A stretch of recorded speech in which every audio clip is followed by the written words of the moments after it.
Welcome back to the Rogue Wave podcast, talking comics, movies, TV, and pop culture every Wednesday, 8 p.m. Eastern on Facebook.com/Rogue Wave Podcast. Go to RogueWavePodcast.com to subscribe to us on Apple Podcasts. That's Wave without an E in both cases. And check out Button Smash. You saw the commercial. It's the newest podcast to join the Rogue Matter Podcast Network. They stream live every Thursday, 9 p.m. Eastern on Twitch.tv/WeAreRogueMatter. And they just had Chad Michael Collins, who was a guest on our show. He actually voices one of the characters in Call of Duty, did a whole episode with them. It's pretty awesome. You can go to youtube.com/RogueMatter, and you can check out some of the replays after it's over. Join the movement. Go Rogue. All right, we are back. And Hassan, I'm going to throw this out to you. We're shifting gears a little bit here. We did not just one. We got two bits of content. I hate calling it this now. We got two new movies that actually came our way that, fit into our wheelhouse, and they couldn't space this out for us, but it is what it is. Which one do you want to dive into first? We could do New Mutants first, I suppose. Oh boy! All right, I was gonna go the other. So we're gonna get the bad news out of the way. Is that what it is?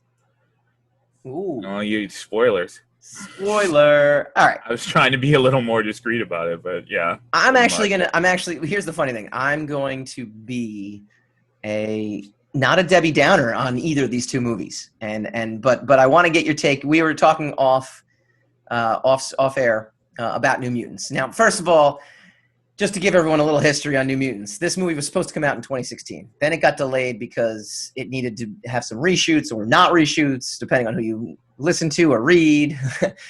Then Fox got bought by Disney, and this movie got shelved indefinitely. It was supposed to be the start of the next X trilogy. New Mutants comes from the brain of Chris Claremont and was it Bob Wycheck, I believe? I believe so. I do not know. I'm not. Which, by the way, his name was misspelled in the credits. Yes. Yes. That's so. You wait your whole life to create something that can be seen A, on a big screen, and B, then they get your name wrong. Good job, Fox/Disney. And but it really, I think there's two claims of fame for the New Mutants. One for the actual content, which would be the Bill Sienkiewicz run with Chris Claremont, the Demon Bear Saga, which is what this is loosely framed around. Yes, the way I can put that. It's not based off of it. It's not adapted by. It's just framed around.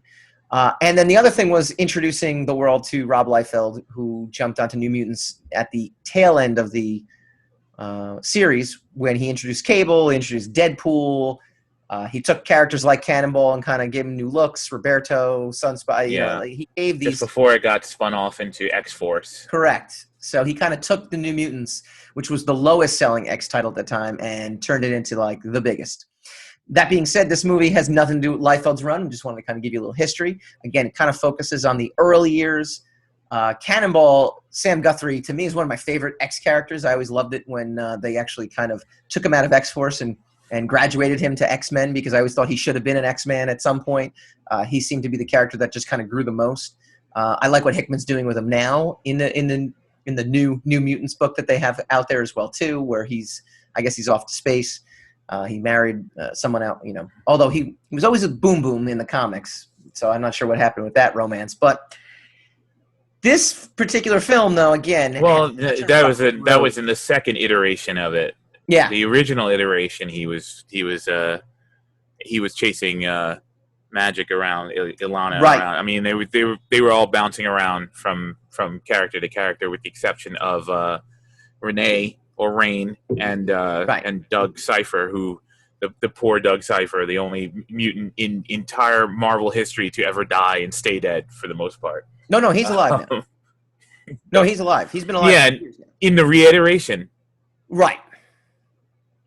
He's alive and well. He's actually in its reiteration. They wanted to have in this movie, but they didn't quite do that. Yeah, Douglock, which is pretty horrible.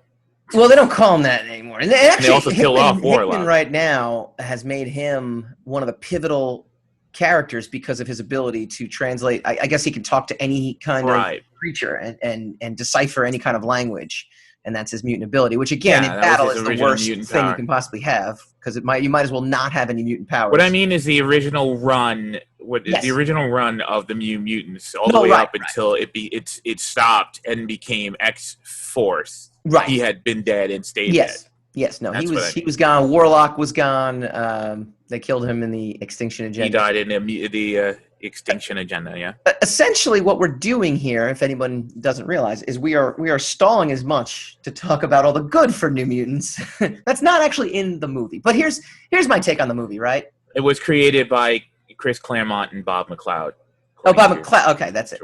Wycheck was the inker, I think. But I do not have that information. Yeah. So here's the thing, right?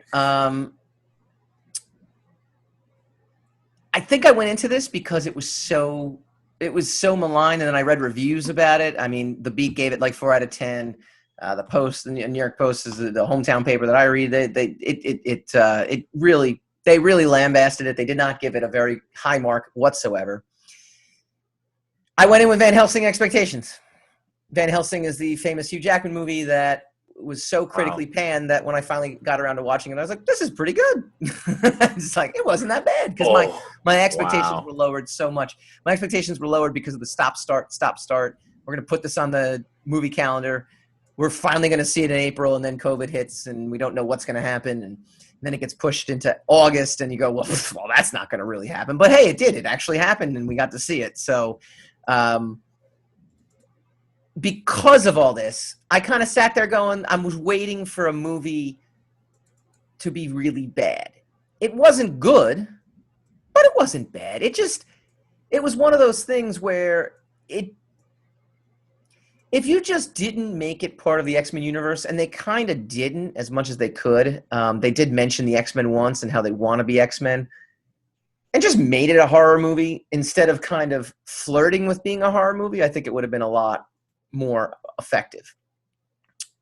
But to your point, which you made off air, the twist of the movie doesn't help us comic book fans who already know the twist, right? There's a number of things that are kind of off about it, and unfortunately, I can't be a viewer who has no knowledge of what I'm watching. I can't understand how someone who didn't know the New Mutants would enjoy the comic book in and of itself. There's a lot of stuff that I just found distasteful about it, because as a fan of the New Mutants, that just didn't land right. And then there's that kind of 90s-ish, empowerment doctrines and stuff like that you have to go through. Watching certain characters come into their own, that just to me always read very hollow. It's like nobody stops and profiles before they're about to go do something heroic or important, Yeah. And if we could just get some more realism in that aspect, it would be better. But you talk about the scene where Magic is about to jump into the portal. That also Sunspot. There's certain other things. I don't really want to give too many spoilers away. You can do it. It's okay. At this point, no, I don't. I don't want to do it. Okay. I just personally just don't want to do that. But it doesn't matter. The movie in and of itself, and this is what the problem is with a lot of these movies, and this is always what the Fox situation, the Fox brand, it's always been their problem. This sounds counterintuitive. It doesn't seem like it makes any sense, but it totally does. All of them approach their superhero stories as though the powers are the characters. Right. The characters are the characters. You pretty much have to do these stories, as Marvel has taught us, as though they had no powers. You know? That they're actual characters. And then every time something terrible jumps off, these people could do astonishing things. How many times you watch Captain America and you're like, oh, yeah, Captain America's got super strength, or yeah, he could jump out of a plane, because they don't talk about that until he does something. Right. You got in Winter Soldier, you got the entire conversation between him and Black Widow about who he should date or whatever, and then he just casually jumps out of a plane, right, without a parachute, and then someone says, "Did he have a chute on?" And then the other guy goes, "No, he didn't." So all right, that right then and there, that's an indication of, oh yeah, by the way, pay attention because this guy could do stuff that normal people can't do. But for the most part, he's a genuine three-dimensional character. Right. New Mutants, none of those characters was genuinely three-dimensional. All of their problems with every single character had the same problem. Right. They all didn't want to be at that place. They all didn't want to face the music as to whatever it was that was ailing them in the first place. There was not a lot of deep discussion about exactly where they were, why there was no one else on the staff except for the doctor, why there was, why the doctor displays that she has mutant powers herself, but they never talk about it. Right. It never comes up, and then they actually play that as though it's a reveal. Mm-hmm. Towards the end, when she starts using the powers against the students or the incarcerees or whatever you want to call them, and I'm going, well, we already saw her use these powers, so why are you revealing that as though that is that is some kind of plot twist? There are just things that were structurally wrong with the story. If they had stopped trying to be so tongue in cheek, mystery box, and just told you a straight out story, and then got into the backgrounds of each one of these characters as though they were three-dimensional genuine characters who didn't want to be where they are, and then put the mutant aspect of them as dead last, until something terrible happens and they all have to find a way to rise to the occasion. You would at least had a story that was interesting to watch. But as you and I were saying earlier, if you know the New Mutants, you know what all the plot twists are going to be. Right. You know exactly what the problem is as soon as the problem starts, right?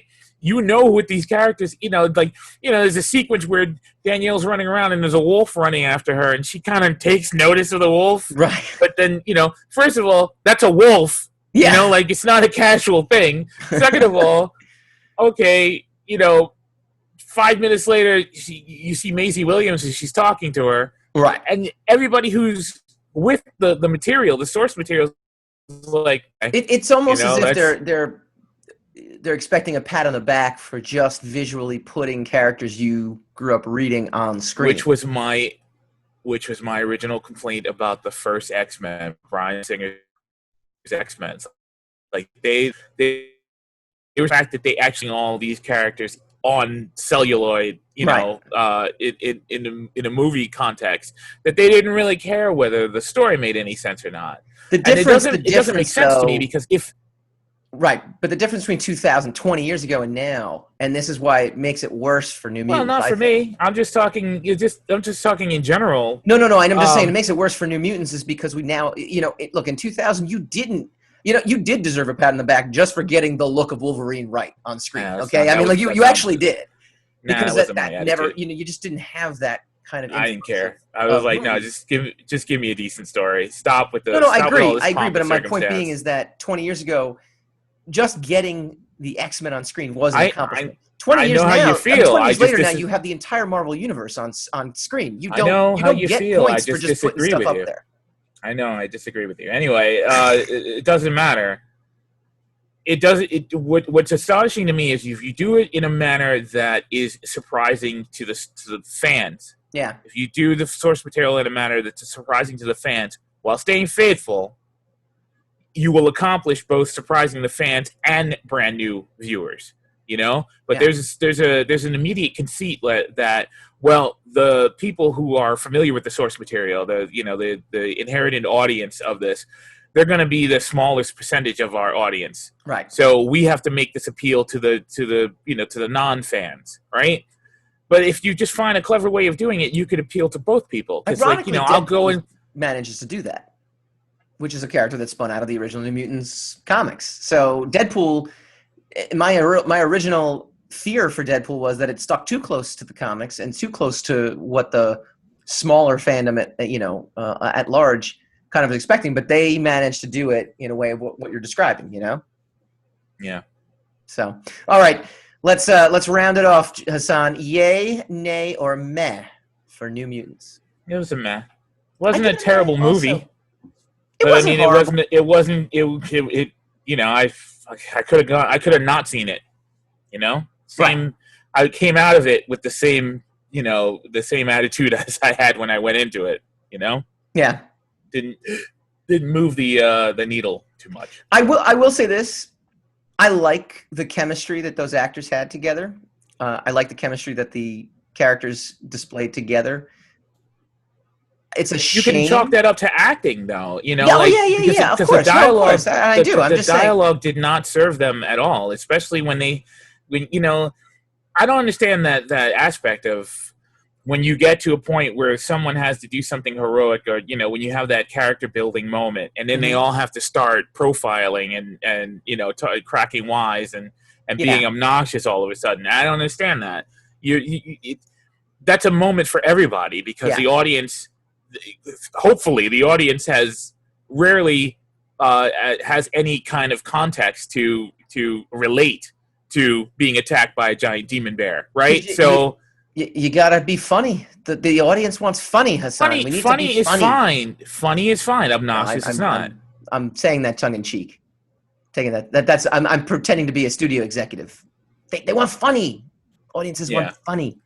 Gotta have humor. Well, what I was gonna say though is it's a shame studio because the execs don't know what the chemistry hell that they're they doing. had, the chemistry that the actors did have, was enough to me where I sat there going, okay, this was a sputtered takeoff, but I'd go and watch another movie and see how they do in the second film. Unfortunately, all the actors are now 45 years old, and it's just not going to work. They're not going to be able to bring them together again. So, you know, this is all we get. You know, they honestly never even explain who Elise was, the character, the doctor. Elise Celia Reyes is based off an ex-character, yes, who's, by the way, a good guy in the, you know, but that's what I'm saying. That's the one thing I dislike a lot, too, about the Fox X-Men trilogies is that they would just change things for no reason. Yeah, they all don't of a sudden give a damn about the source material. We're allowed to use.